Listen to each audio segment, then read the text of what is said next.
Ashe, greetings and goodwill to you all once again, my fellow natural native earthly humans the world over. This is yours truly, I, the Mystic Philosopher, and welcome to part 12, the continuation of my series of talks titled Can Africa Be Set Free? Can Burkina Faso, the land of upright people, be set free? Again, I ask that if you haven't yet watched or listened to part 1 through to part 11, I ask that you please do so before going forward with this part 12. Or that you please do so at your earliest convenience or as soon as possible. You may learn something, or you may be, by doing so, you may learn something, or you may be reminded about something. Or at the very least, you may get something to think about. It may provoke you to think about something, or see it from another angle of observation, another perspective. Now, first, I must let you know that how I had planned to proceed, and the points that I had planned to continue making in this part 12 has slightly changed. And here is why. Another of you, my listeners, sent me what I consider to be a very disturbing piece of information that I somehow feel compelled to address it. No, not tomorrow. Or at the very least, compelled to mention it here. I have received a video depicting another betrayal of our source. A betrayal of our source and most honorable African ancestors, and a betrayal of our African brothers and sisters' dignity and ambitions on the continent by their imperialist and colonizers, collaborators, politicians that are masquerading as their true and patriotic leaders. And this time it is the government of Ghana, regrettably, it is the government of Ghana. In fact, it was not even the old government or the previous one, which according to some might have been expected to do something as crazy and as disrespectful as that. But it is the new government of just a few days or a few months old, one that a lot of Ghanaians, especially the youths, had just begun to trust.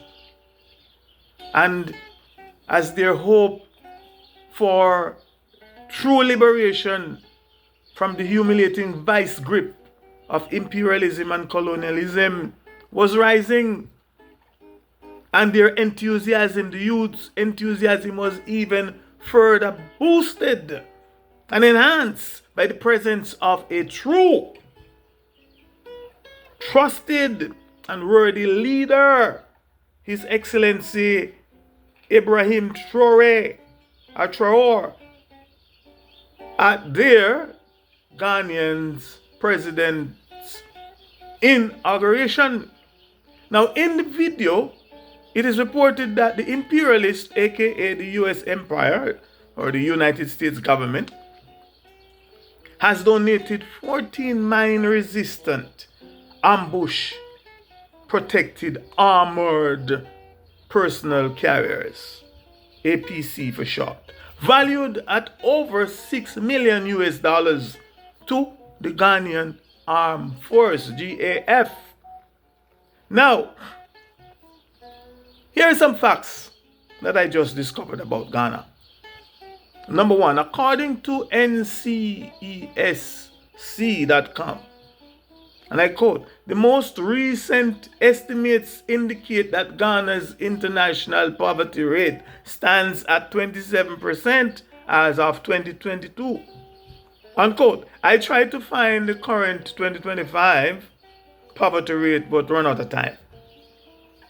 However, according to the World Bank Group in Ghana, and I quote, poverty is projected to rise, reaching 51.2% by the year 2027. Similarly, extreme poverty will reach 26.9% by 27. Extreme poverty by year 2027. These projections are consistent with a moderate outlook on growth and persistent inflation from 2025 onwards, unquote. That is from the World Bank Group in Ghana.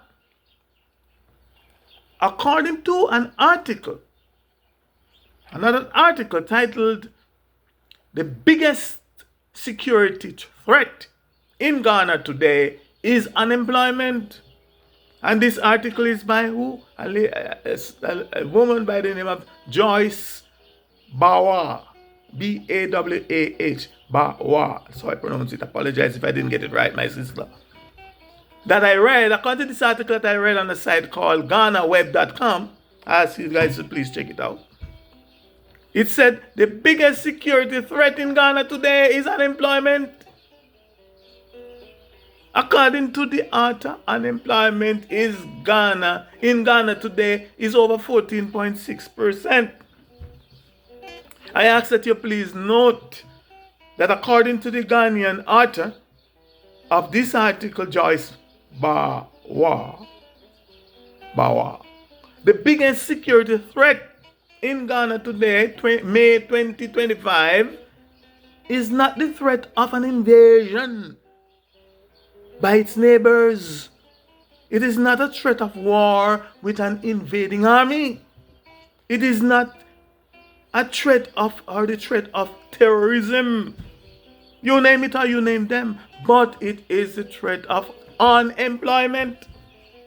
Therefore, to minimize the threat, a caring, sensible, and responsible leader or leaders, or if you prefer government, a caring and responsible government would look for and engage in programs and opportunities that would generate employment. I ask that you also note very carefully that the imperialists and colonizers, true to their inherent characteristics, did not offer or donate money to build some factories, some schools, some hospitals, some training centers, some constructions, etc., to help ease the unemployment rate and by extension the poverty rate, especially among the youths. They did not donate anything that will or that would have eased, reduced, or eased the current estimate 27% poverty among the Ghanaian people, and the projected rise reaching 51.2% by the year 2027. Nope! Because that would not enhance the colonists, the imperialist agenda. It would not. These very kind, caring, and generous philanthropic imperialist colonizers and lovers of Africans and the Ghanaian people did not donate or give to the Ghanaian people 14 tractors or $6 million worth of tractors to help the Ghanaian people farm and produce more food for commercial use and for them to be self-sufficient, etc. Not at all. But instead, they gave them, or they donated, 49 resistant ambush-protected armored personnel carriers, APCs, valued at over $6 million. And $6 million from a calculation I did online here, value over 77,519,742.83 or 0.83 CDs. And why did they donate them? Donate that amount of money and those things to them? For them to go make war with their fellow Africans. Or to go kill their fellow Africans. Which these demons find pleasure in doing. No, they don't do it themselves. They get us to do it against each other. And the old greedy puppet Ghanaian politicians did not have the courage, the balls, the moral fortitude, let alone the personal integrity to reject their imperialist master's most dangerous and deadly offer. They did not have it. They were and are so blind that they could not even see, let alone learn from their neighbor, a true and honest leader from Burkina Faso, the land of upright men and upright people, His Excellency President Ibrahim Traoré. Rejection of the Saudi Arabian prince who offered to build 200 mosques for his Burkina Faso people to pray an empty belly, to pray while suffering from poor health, from lack of opportunities, lack of education, and hungry belly. This young man had the insight to reject that. This is just another example when I keep telling you, my listeners, that all people, especially those old politician men that are hanging on to power and as leaders in Africa are the enemies of progress and development of the youths who outnumber them by far, and development and progress of the continent and a whole. The old half-dead leaders who are standing in the way, but cursed be them who stand in the way of the youths and the country's development. The ancestors, we'll get back to that next time. At a time when the youths of the continent is discovering themselves, at a time when they are waking up and rising up and trying to get rid of all forms of imperialism and colonialism, and another bunch of old useless politicians in Ghana added another knot to the imperialist grip and tightened the noose around the people, thereby allowing them more power, allowing them more material wealth and more control. The fact is that there is nothing in any imperialist system for free. Nothing. Freedom may be. Freedom, and I explained what that is already. But definitely not free. Nothing for free.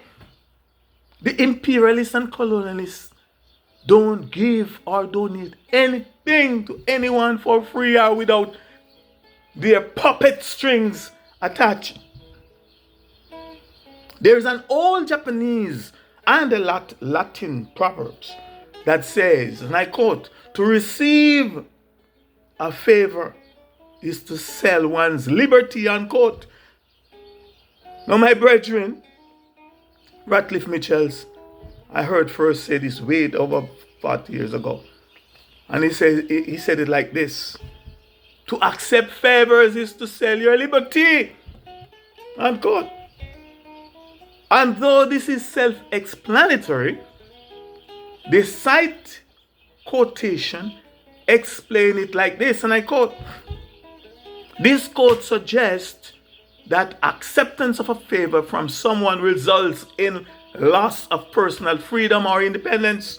It implies that by owing a debt or obligation to someone, one becomes reliant on them and is therefore no longer truly free. It emphasizes the importance of self-sufficiency and avoiding dependency on others, as it may lead to compromised autonomy. By refusing favors, one can maintain their own control and avoid potential entanglements or sacrifices of their own liberty, unquote. Now, allow me to just focus on the phrase from this quote: compromise autonomy, for a brief moment. For information, the word compromise, by meaning and definition, is to accept standards that are lower than is desirable. And the word autonomy, by meaning and definition, is the right or condition of self-government. So in summary, by this imperialist and colonizers collaborator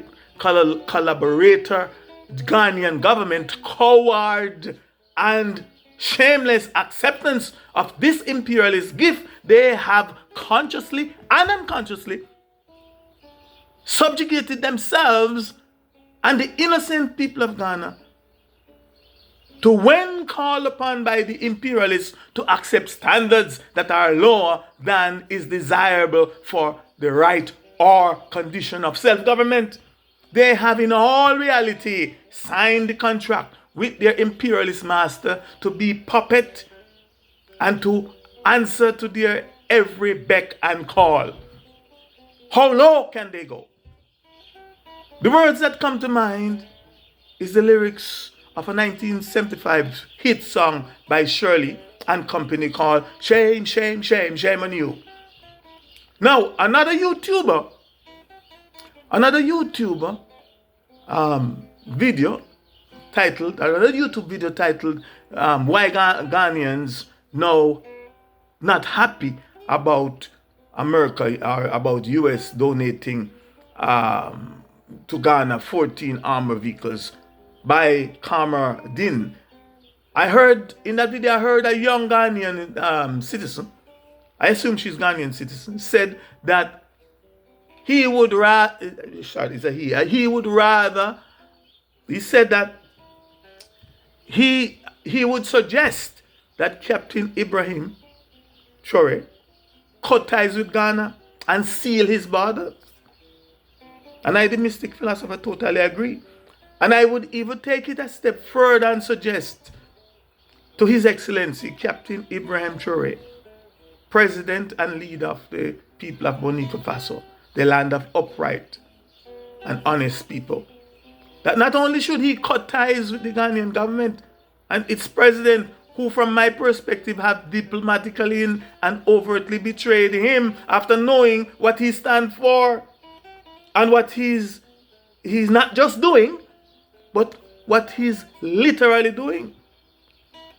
But that he should avoid, in as much as is humanly possible, all the old and senior African politicians and so-called leaders, and when and where necessary, deal with them only at arm's length, because they cannot be trusted and they should not be trusted.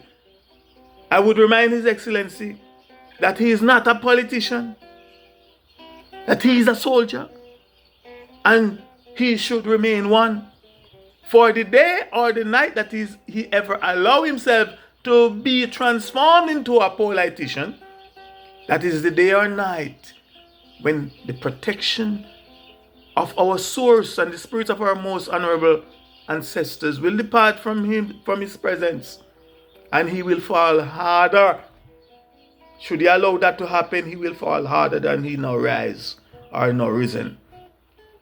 For as one of his heroes, the late Thomas Sankara, said, and I quote, "If you see the West," meaning if you see the imperialists and colonists, "praise me, just know that I have betrayed you." Unquote. This I also interpret to mean that any African so-called leader that in which the West has found favor is a practical example of one, a traitor, and a collaborator who has betrayed his or her fellow African people.